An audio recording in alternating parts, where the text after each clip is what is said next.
ako sa China. Ngayon, pag ayaw nila, then I will ask the Navy to bring me to the nearest boundary dyan sa Spratly, Scarborough.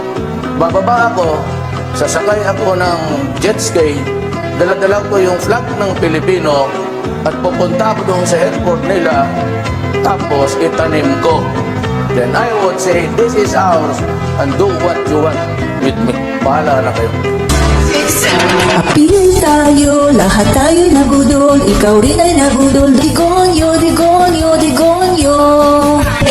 Appeal tayo, lahat tayo'y nabudol, ikaw rin ay nabudol, Digonyo, Digonyo, Digonyo. Ang lakas ng mga ko, tatapusin ang droga, pati na ang korupsyon at ang kriminalidad. Sa dami ng pangako, na wala siyang natupad, o ano ba yan? Siya ay isang puto lamang. If I am president, I would get rid of criminality, drugs, and corruption. Just give me 3 to 6 months and I will do it for you. I will deliver. Yan ang pangakong binitiwan ni Noy Presidential Spy. Appeal tayo, lahat tayo'y nagudol, ikaw rin ay nagudol, Digonyo, Digonyo, Digonyo. Appeal tayo, lahat tayo'y nagudol, ikaw rin ay nagudol, ako rin ay nagudol. Appeal tayo, lahat tayo'y nagudol, ikaw rin ay nagudol, ako rin ay nagudol. Budularong frog! Naniwala naman kayo. Kampanya lang yan. Kumagat kayo. Ano? Bahala ka sa buhay nyo. Hindi po tayo maniniwala sa sinasabi ni Digong na wala na daw po siyang panggastos. Yan. Paano mawawala ng panggastos? Maya-maya may rally kayo? Sinong gagastos niyan? Kanya-kanya? Hindi kami naniniwala dyan na kanya-kanya kayo sa paggastos. Ba? Yan. So, ano pa? Sabi pa niya dito, saan ka nakakita na nagsama ang tatay, pati 2 anak, magtakbo ng senador? Anong gagawin namin sa Senado? Yan. So, mga kaibigan, bantayan natin itong mga sinasabi na to ni Digong, bantayan natin. At ito po ay ating ibabalik sa kanya sa panahon po ng eleksyon, sa panahon po ng pasahan, no, ng pagrerehistro, no. Bantayan po natin yan at ibabalik po natin yan sa kanila. So mga kaibigan, sabi pa niya dito saan ka nakakita na nagsama ang tatay, pati 2 anak, magtakbo ng senador, anong gagawin namin sa Senado? Yan. So, yan na. Babantayan namin yung sinasabi mo, ni Digong, Mga kaibigan, alam naman natin, di ba, na si Digong po ay naging kongresista. Okay. Ano po ba yung nagawa ni Digong nung siya ay kongresista? Parang wala, di ba? So, ibig sabihin, kung wala nga siyang nagawa nung siya ay isang kongresista, mas lalong wala siyang magagawa sa Senado. So, lumalabas nga mga kaibigan na gusto lang nilang maging senador ng Pilipinas para kalabanin ang Marcos admin. Para ang mga mga programa or mga pinopropose na mga bill at mga kailangan ng ating Pangulo ng mga batas, mga kaibigan, ay mapigilan. Yan lang yan lang ang pinaka reason kung bakit gusto nilang maupo sa Senado. Para, alam niyo na, mga kaibigan, magkaroon sila ng power. Diba? So, yan mga guys, natatakot po sila sa mga darating na mangyayari in the future. Kasi nakikita nila, mga kaibigan, na totoo talaga na darating ang warrant of arrest ni Digong. Naniniwala ako mga kaibigan na talagang totoo, darating talaga yan na warrant of arrest ni Digong ay isi-serve po talaga yan. Naniniwala po ako dyan. Dahil ongoing na po mga kaibigan, no? Yung mga proseso. At take note, nakalaya po si Laila de Lima. Diba? Nakalaya po siya. At alam naman po natin na si dating Senator Laila de Lima ay isa po sa magpupush niyan na talagang itong ICC ay talagang makapasok na dito sa Pilipinas. Eto mga guys, ang ating ang description ngayon ay malapit na nga po itong midterm election at marami na pong mga nagpaparamdam. At isa na po dito mga kaibigan sa nagpaparamdam ay alam niyo na, no, itong mga senatorial na gustong makaupo po, no, as a senator of the Philippines, na alam naman natin na wala naman po silang magandang kumbaga reputation, magandang credential para maging senador ng Pilipinas, no? So mga kaibigan, tingnan po natin na yung mga nagbigay ng intent, no, para tumakbo. So alam naman natin, 'di ba, pag sinabing bagong Pilipinas, 'di ba kay PBBM 'yan, no? So eto mga guys, no, meron pong mga ambisyon na maging senador ng Pilipinas na walang ginawa kundi sa halos buong administrasyon ni PBBM mula nung siya ay naupo sa katungkulan, walang ginawa kundi mag-oppose sa mga programa at sa mga batas na gustong ipatupad at pinatupad ni PBBM, no? So, unang-una po dito mga kaibigan, ang masasabi ko po sa inyo, ito si Amy Duterte. Ito pong si Amy Duterte, mga kaibigan, ay meron pong intensyon na tumakbo daw, di umano, sa picket ni PBBM. Diba? Alam naman natin na si PBBM po ay nanawagan ng unity. Unity, hindi po uniteam, kundi unity.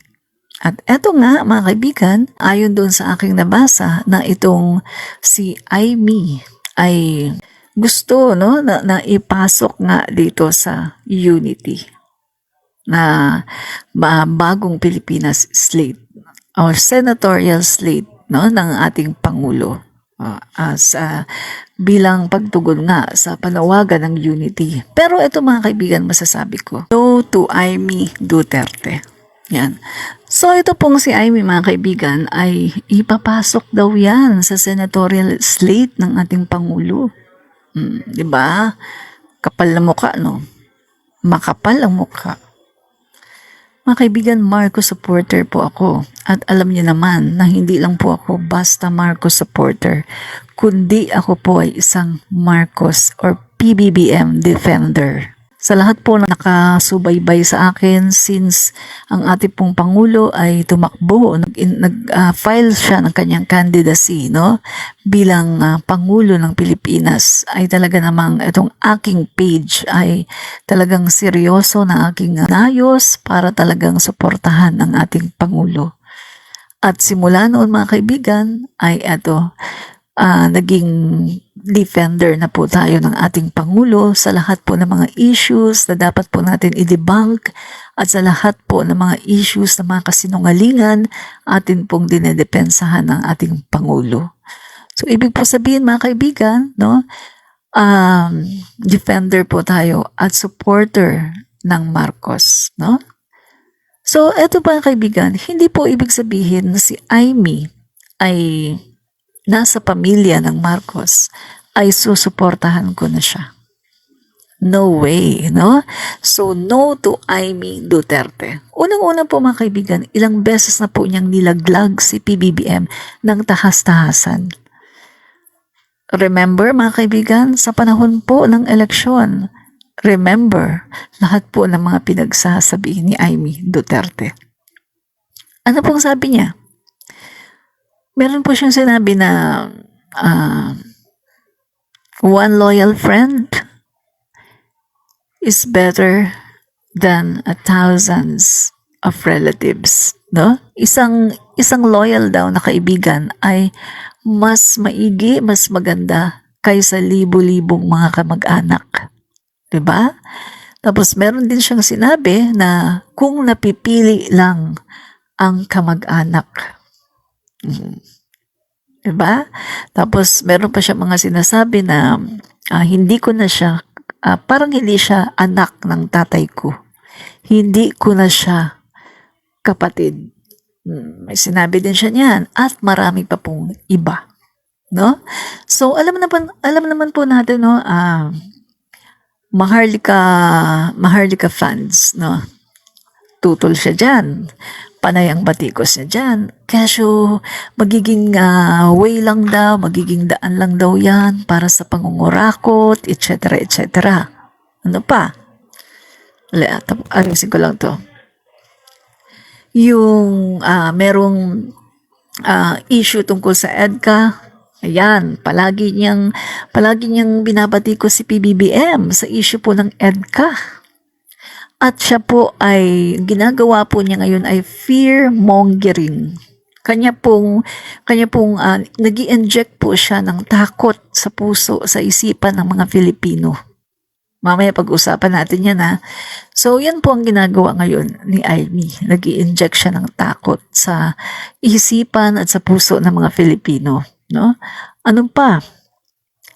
Yung nagkaroon ng yung pinopropose ng Amerika na papasukin muna dito yung Afghan, no? Yung Afghan na refugees habang sila po ay nag-ongoing pa yung process ng kanilang visa.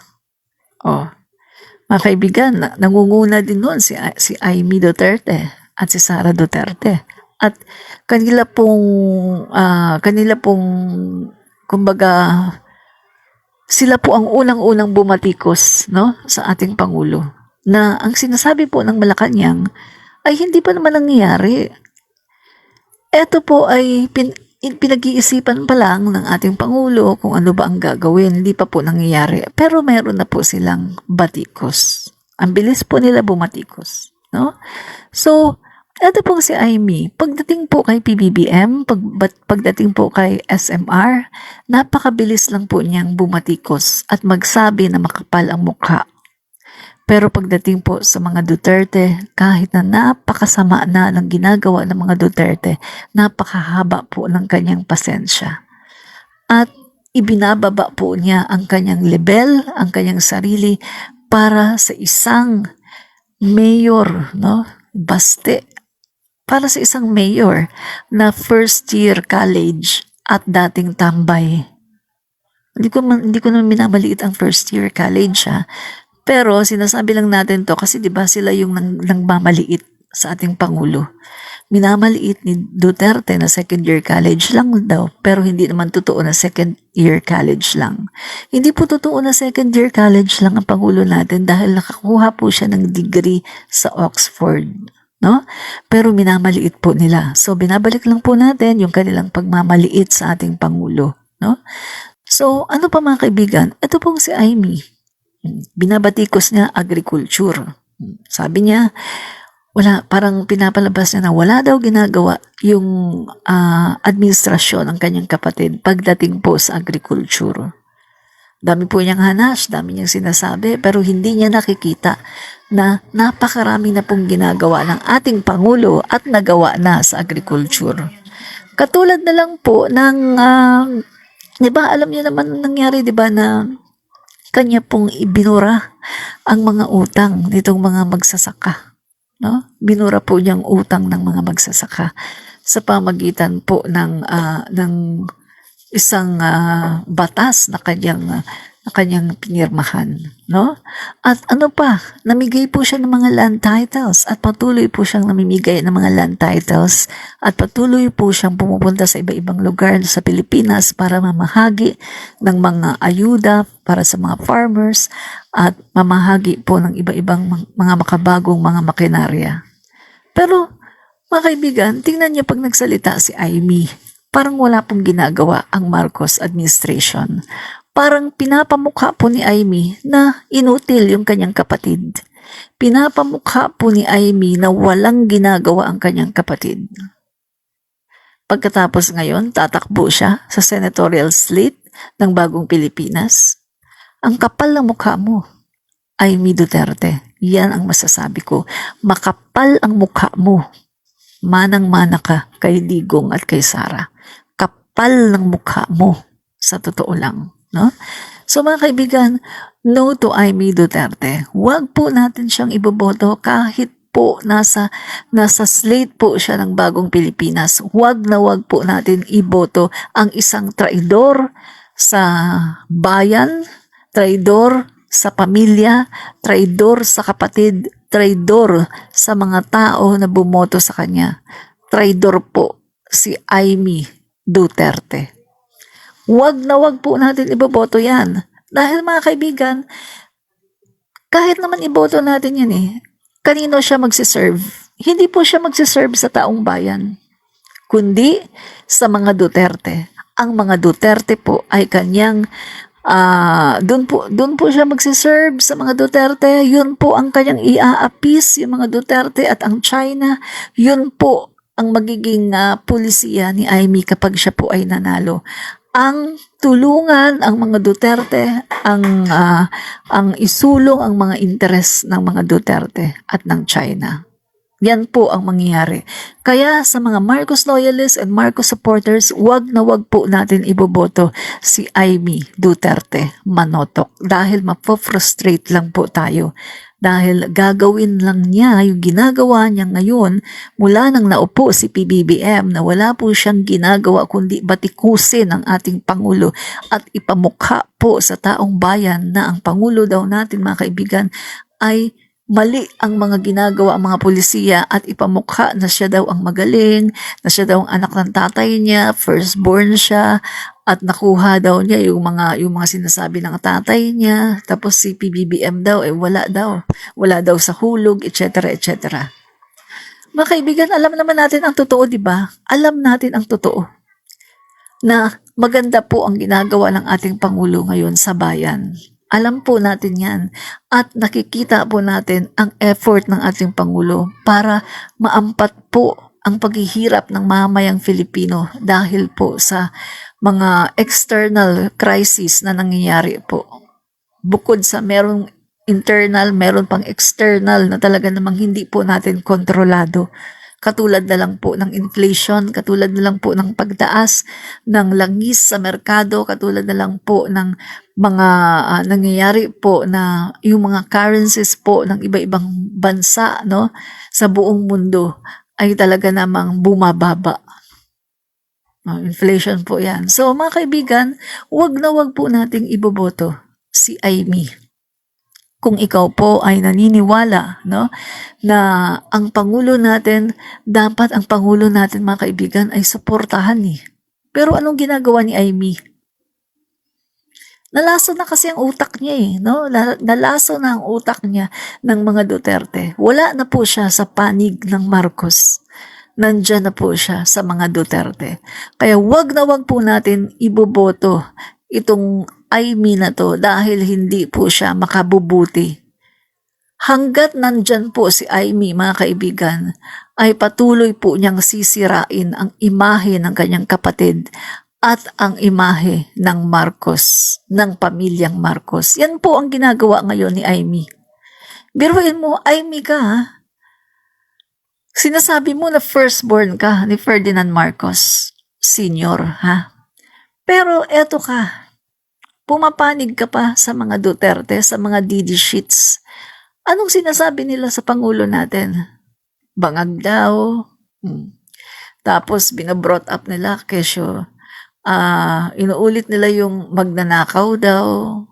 Hello? Naaatim mo yun? Kung tinuturing mo ang sarili mo na anak ni Ferdinand Marcos Sr., naaatim mo na ayan, yung mga kakampi mo, yung mga DD sheets ay sinasabihan ang ating Pangulo, ang ating First Lady. Binabalik po nila sina Trixie, mga magnanakaw daw, yung ninakaw ng mga pamilyang yan, mga Marcos. Hello? Marcos ka ba talaga, Amy? Naririnig mo ba yung sinasabi ng mga DD Sheets vloggers? Naririnig mo ba yung mga sinasabi ni Harry Roque? Yung mga sinasabi ng mga DD Sheets na yan? Sinisiraan ang Marcos?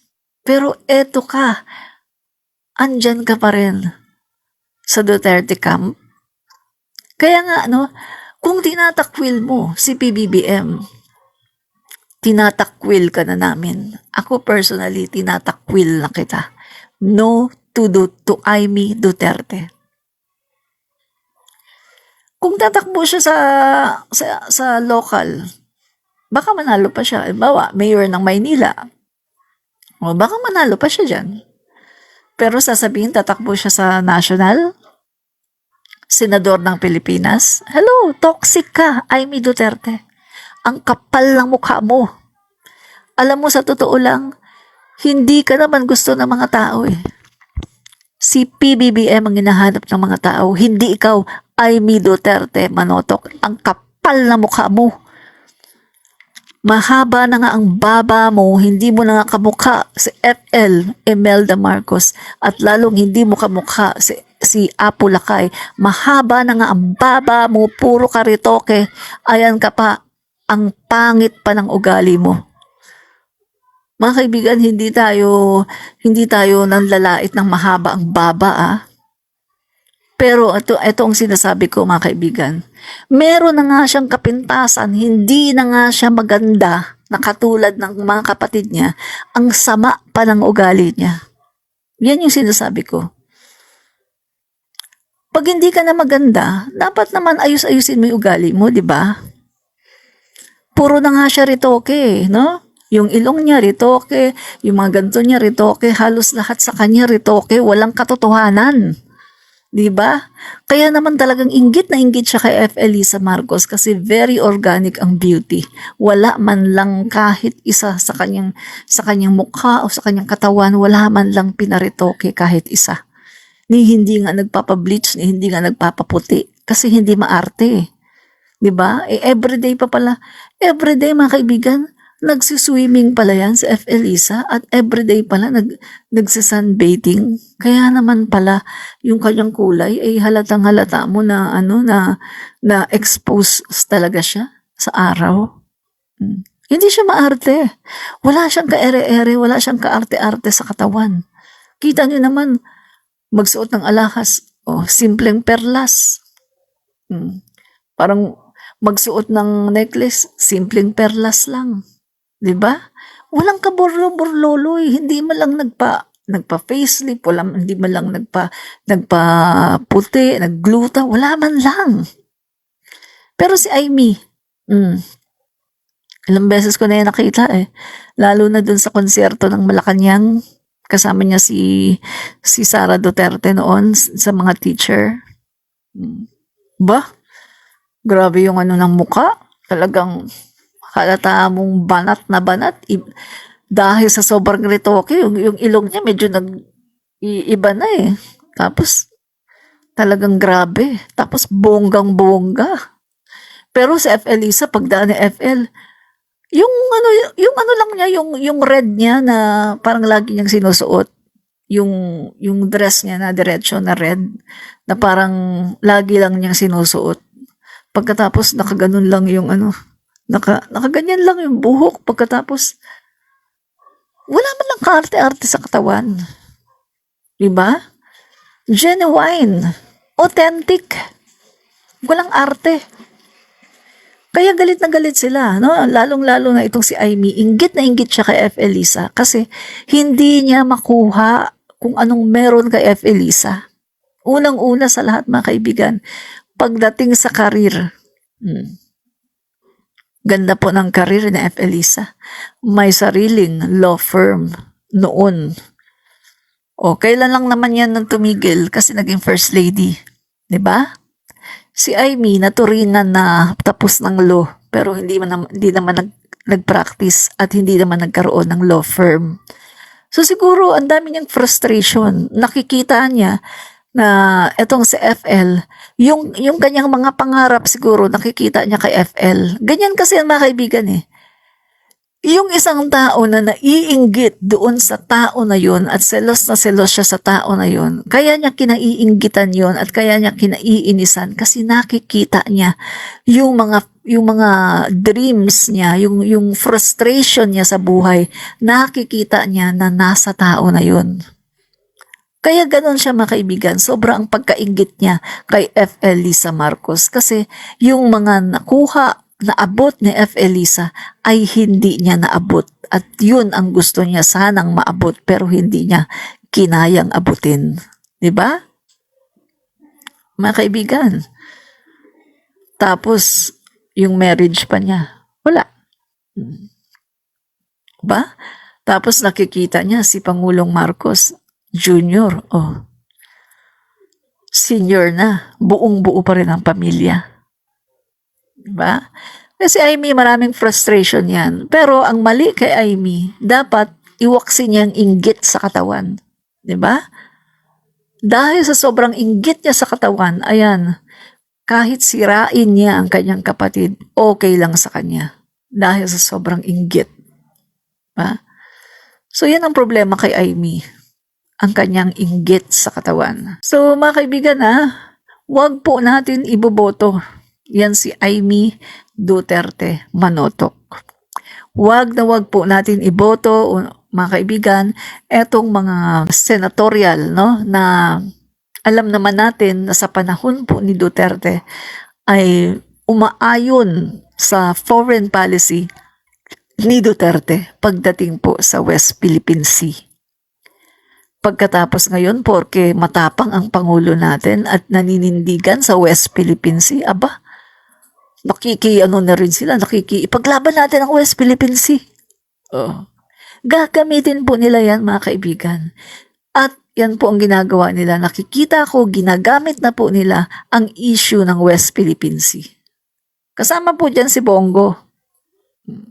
Ba? Si Bongo sumasali na rin. West Philippine Sea, dapat daw ipaglaban.